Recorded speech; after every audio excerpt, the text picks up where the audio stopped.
Nous n'avons que cette planète, nous devons donc vraiment en prendre soin. Ce que je souhaite, c'est que les gens reviennent à la culture de la réutilisation.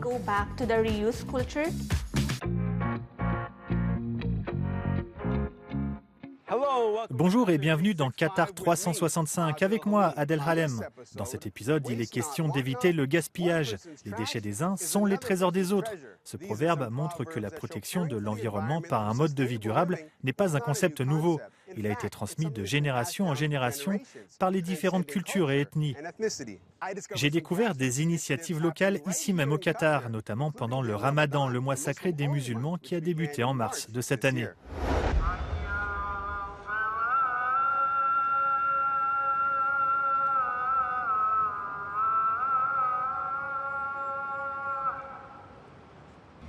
Alors que le soleil se couche sur la cité de l'éducation de Doha, 1500 personnes se rassemblent sous cette tente pour rompre leur jeûne ensemble, avec une touche de respect de l'environnement. Cet iftar est un peu spécial parce que nous visons le zéro déchet. Il n'y aura donc pas de déchets alimentaires ni de déchets d'emballage. Les emballages sont compostables et biodégradables et tous les déchets alimentaires excédentaires sont mis dans une poubelle séparée, puis compostés et utilisés pour l'aménagement paysager de la cité de l'éducation. Outre le temps de réflexion personnelle pendant le Ramadan, il y a aussi un aspect important de renforcement de la communauté. Ici, lors de cet iftar zéro déchet à la cité de l'éducation, un effort commun est nécessaire pour s'assurer que tous les déchets alimentaires sont compostés et recyclés, réduisant ainsi l'empreinte carbone de la communauté. Dès que les gens ont fini leur repas, ils se lèvent, sortent et nous avons deux poubelles séparées. L'une est destinée aux déchets secs, c'est-à-dire aux emballages des aliments, et l'autre au reste de nourriture. Les déchets alimentaires sont collectés et acheminés vers cette machine de compostage. Ils sont soumis à un cycle de 24 heures, puis laissés au repos pendant 14 jours avant d'être transformés en compost. Cet iftar zéro déchet est l'une des nombreuses initiatives écologiques mises en place au Qatar. Il s'agit d'œuvres d'art que nous utilisons dans le cadre d'ateliers scolaires. Nous utilisons du plastique et des papiers recyclés dans ces œuvres d'art pour montrer aux enfants qu'il ne faut pas forcément jeter tous les déchets. Il est possible de les réutiliser, de les recycler. Aïcha Al-Madid est convaincue que de petites actions comme celle-ci, réalisées par de nombreuses personnes, peuvent avoir un impact important. En 2018, elle a fondé l'initiative qatari Greener Future, basée sur la jeunesse, qui encourage les gens à donner la priorité à la planète. C'est un message qui me dit qu'il faut que je prenne soin de l'environnement et que je sensibilise les gens à ce sujet. Mais pas en les jugeant, seulement en leur expliquant pourquoi c'est important. Parce qu'il s'agit de notre planète. Nous n'en avons pas d'autre, il n'y a pas de planète B.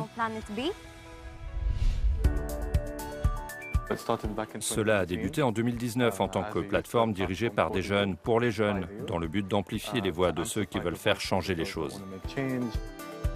La protection de la planète est l'un des 17 objectifs de développement durable des Nations Unies adoptés en 2015.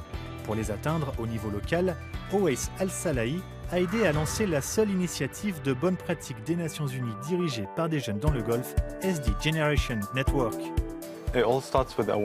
Tout commence par une prise de conscience des objectifs, par la connaissance du problème et la manière dont nous pouvons apporter des solutions.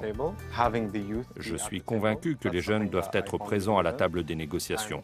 Et bien sûr, collaborer et s'aligner sur les mêmes objectifs est un excellent premier pas vers le développement durable.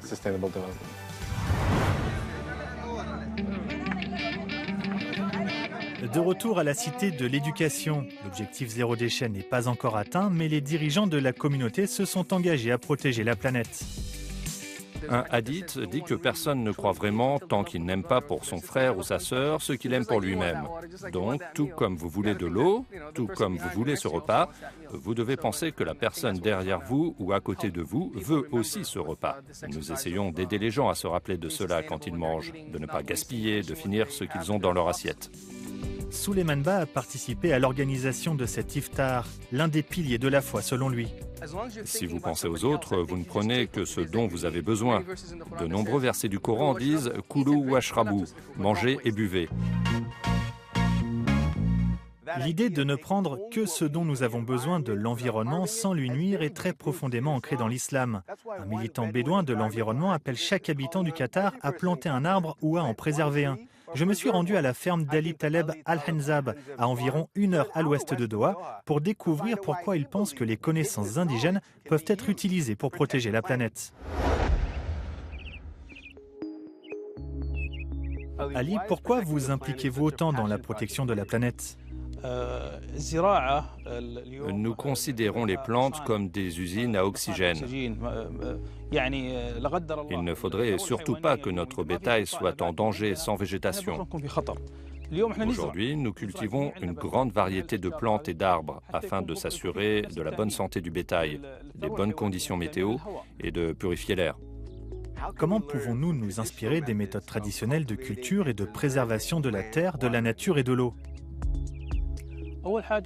La première chose, qui est l'élément clé, c'est d'être respectueux. Les gens qui vont dans le désert ne doivent pas nuire à l'environnement ou être des ennemis de l'environnement. Nous devons laisser l'endroit tel qu'il était. Deuxièmement, nous plantons les plantes dans le sol en fonction de leur origine. Les plantes des montagnes appartiennent aux montagnes, les plantes du désert appartiennent au désert, etc. Troisièmement, nous sélectionnons les arbres pendant la saison agricole en tenant compte de la position des étoiles et des zones de précipitation. Cette approche permet de réduire l'attention et les soins dont ils ont besoin. Quelles sont les compétences que votre père et votre grand-père vous ont enseignées pour vivre en harmonie avec la nature ? J'ai vécu toute ma vie avec mon grand-père. Cela a été une école de la vie. Il m'a appris beaucoup de choses. La première, c'est que notre environnement naturel est notre maison, notre mode de vie et le cœur de notre existence. Nous nous sommes efforcés de maintenir les réserves d'eau et de préserver les arbres, sans nécessairement avoir besoin de les abattre. Nous avons pris ce dont nous avions besoin dans le sol et laissé le reste aux générations futures, ce qui est exactement ce qu'implique la durabilité. Pourquoi est-il important de donner aux jeunes les moyens d'agir contre le changement climatique ? Les jeunes d'aujourd'hui ont un rôle essentiel. Ils représentent l'avenir. Il faut absolument leur faire comprendre que cet environnement leur appartient, à eux ainsi qu'aux générations futures. Lorsque nos enfants seront à leur tour confrontés à des défis environnementaux, il n'y aura peut-être pas de solutions immédiates. C'est pourquoi j'ai un message à adresser à tous les habitants de la planète. Plantez des arbres, que ce soit au bord des rivières, dans les champs ou même sur les toits. Il est essentiel de planter des arbres, car nos vies en dépendent.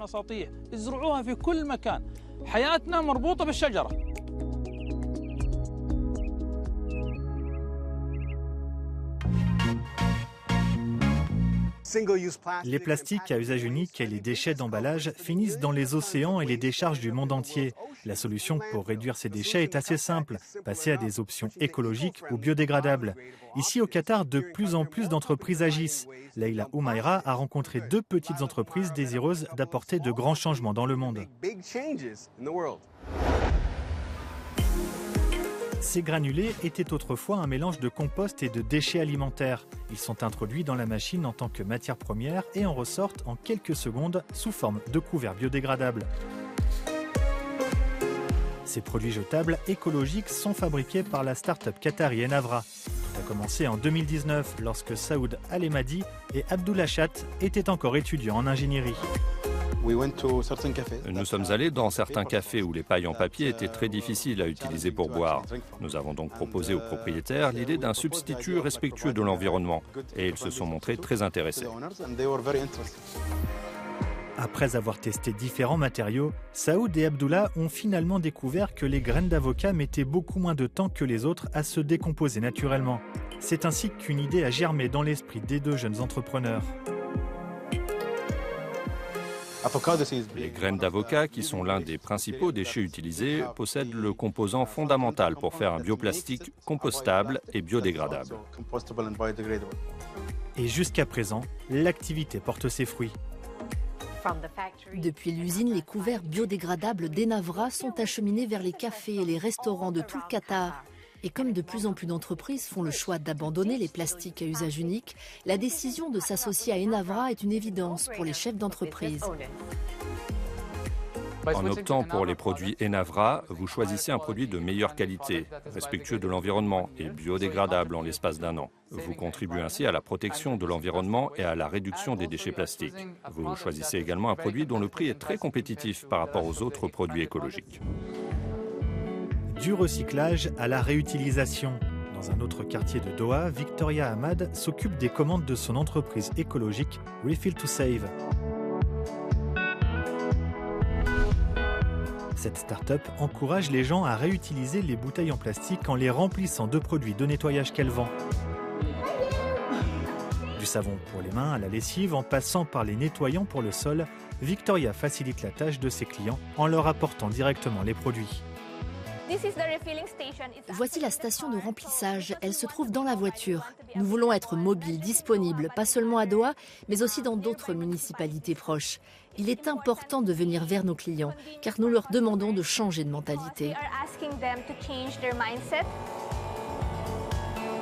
Aujourd'hui, elle a garé sa station de recharge mobile devant l'académie Osage de la Fondation du Qatar. Les élèves et les enseignants ont apporté leurs propres bouteilles en plastique vide pour obtenir une recharge du produit de nettoyage de leur choix. Pour l'école, faire équipe avec Victoria est également un moyen d'éduquer les élèves et de leur inculquer dès leur plus jeune âge de petites habitudes respectueuses de l'environnement qu'ils conserveront à l'âge adulte. Éduquer les jeunes est également une grande partie de la mission de Victoria, qui espère ramener la société à une époque où l'on consommait moins.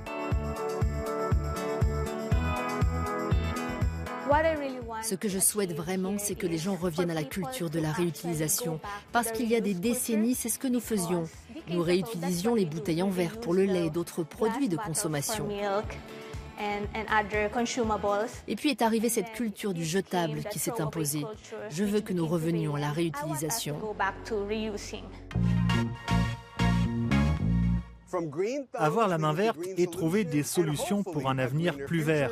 J'espère que cet épisode de Qatar 365 vous a plu. Pour plus d'informations, rendez-vous sur euronews.com et rejoignez-nous via notre hashtag. Merci de nous avoir suivis dans Qatar 365.